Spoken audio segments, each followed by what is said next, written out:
Welcome back. In the previous video, we were talking about the hormones. We talked about the introduction of hormone and general classification of hormone. We talked about the general characteristics of all type of hormone, peptide hormone, steroid hormone and amine hormone.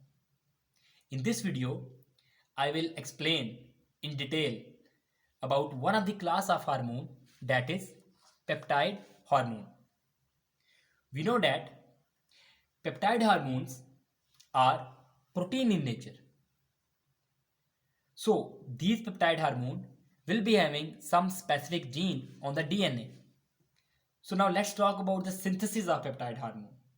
Then we will talk about its mechanism of action and its distribution throughout the body.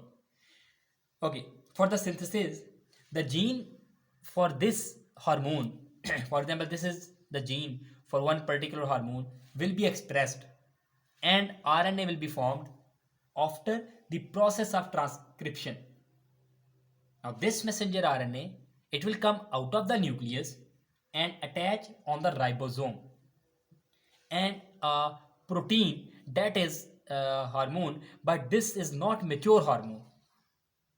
This, it will be called as pre-pro hormone because this is not mature right now. Why this is not mature? Because, for example, assume that this red segment is the mature hormone, but here you can see some additional segments, like these greens are some additional segments, and this orange segment, that is called as signal peptide, are also attached with this hormone, mature hormone. So this type of hormone will be called as pre-pro hormone. Now this pre-pro hormone, it will enter into the endoplasmic reticulum through a channel called as translocon with the help of this signal peptide.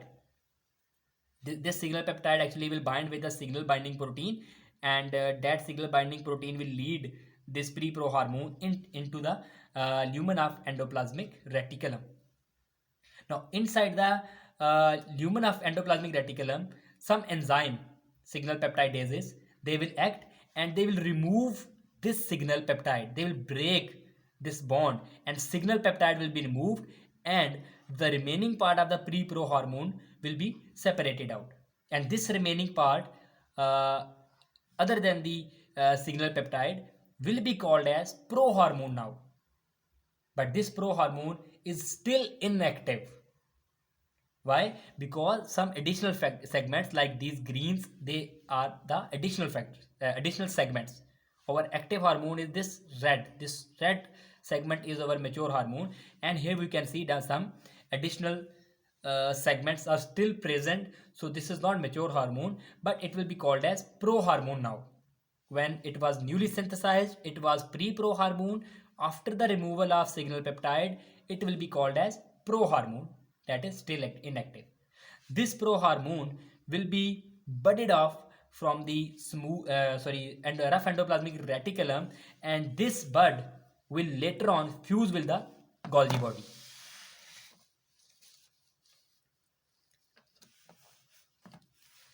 This bud coming from the rough endoplasmic reticulum, it will fuse with the Golgi body.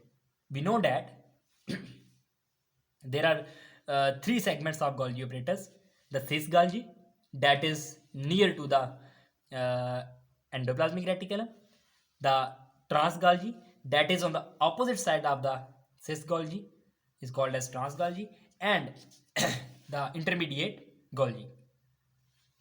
The bud coming from the endoplasmic reticulum, it will fuse with the cis Golgi, and it will release its content into the Golgi apparatus, that is pre-pro hormone. Now this it's pro hormone. Initially it was a pre-pro hormone, but after the removal of signal peptide, it will be called as pro hormone. Now this pro hormone, it will pass through the Golgi apparatus, and some modification and tagging will be taken place, and ultimately this pro hormone will be packed into the vesicles by the Golgi apparatus. It will be packed into the Golgi apparatus along with some proteolytic enzymes. This is pro hormone,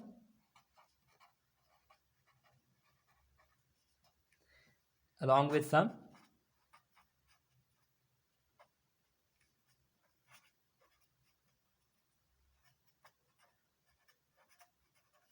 proteolytic enzyme. Now these proteolytic enzyme, they will break these bonds between the extra fragment and mature hormone. Now we can see that extra fragment has been separated out and our mature hormone, that is active hormone, has been separated out. Mature hormone or active hormone has been separated out, and the extra fragments has been separated out. These extra fragments may be inactive or they may be active as well.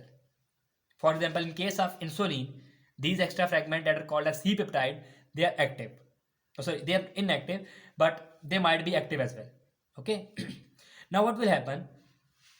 These vesicle containing the active hormone, they will stay there. When the stimulus will come, when the stimulus will arrive, these vesicle will diffuse, uh, uh, uh, will release their content into the blood through the calcium dependent exocytosis. Obviously, when the stimulus will come, calcium level inside the cell will increase and these vesicle will release their hormone and extra fragment into the blood. First, they will release their content into the extracellular fluid from the cytoplasm, and then it will diffuse into the blood. We know that these active hormone, peptide hormone, they are water soluble, so they do not need any carrier protein for the transportation, for the distribution in the blood. They will simply distribute it throughout the body and with the help of blood, and they will act on their receptors and they will produce effect.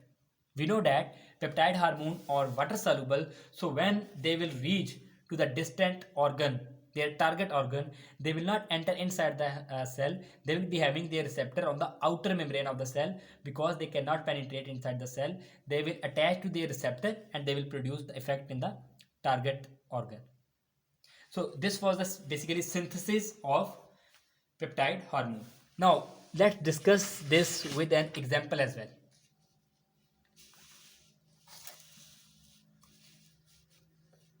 Insulin example, here you can see. So right after the process of translation, this insulin will look like this, and this will be called as pre-proinsulin. Here you can see this is the signal peptide, this C peptide or extra fragment, and this red color fragment is a insulin molecule having two chain A and B attached with the disulfide bond. So this is basically red color molecule is basically insulin molecule having signal peptide and some extra fragment, that is C peptide in this case. In the case of insulin, collectively it will be called as pre-proinsulin.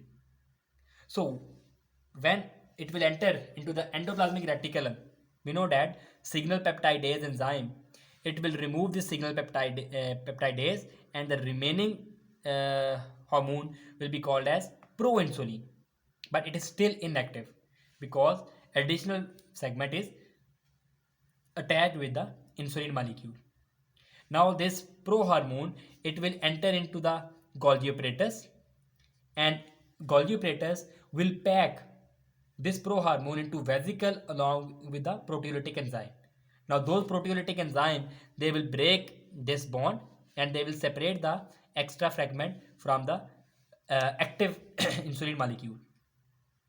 Now inside the vesicle, insulin plus C peptide will be packed and they will be present inside the cytoplasm. So when a signal will come, stimulus will come, the insulin and signal peptide present in those vesicles, they will release into the blood in equimolar concentration. They are released in same amount. Obviously this C peptide is not that much active. Our active hormone is basically insulin, but clinical point of view, this C peptide is very important. How? We know that half-life of insulin is very short. So when it will enter into the blood, after some time, some of the insulin will be degraded. So if we want to check the pancreatic function of some patient, we can we cannot evaluate his pancreatic function by checking the level of insulin, because if we check the level of insulin it will give us false reading, because some of the insulin might have degraded. But we can check the level of c-peptide. C-peptide will give us the exact level of insulin in the body, or it will give us the exact functioning of pancreatic cell, beta cell. Because we know that C-peptide was secreted into the blood in equimolar amount with this insulin hormone. So this was all about the synthesis of peptide hormone. In the next video, we are going to talk about the mechanism of action of peptide hormone. As far as distribution is distribution is concerned, we know that peptide hormone are water soluble, so they will simply dissolve in the blood and they will distribute throughout the body. They don't need any carrier protein, unlike steroid hormone. Steroid hormone needs some carrier protein to travel through the blood, because they are lipophilic in nature. Peptide hormone do not need any protein. They will simply diffuse into the blood and they will reach at the target organ. I hope you like my video. Please don't forget to press the bell icon and subscribe my channel as well. Thank you so much.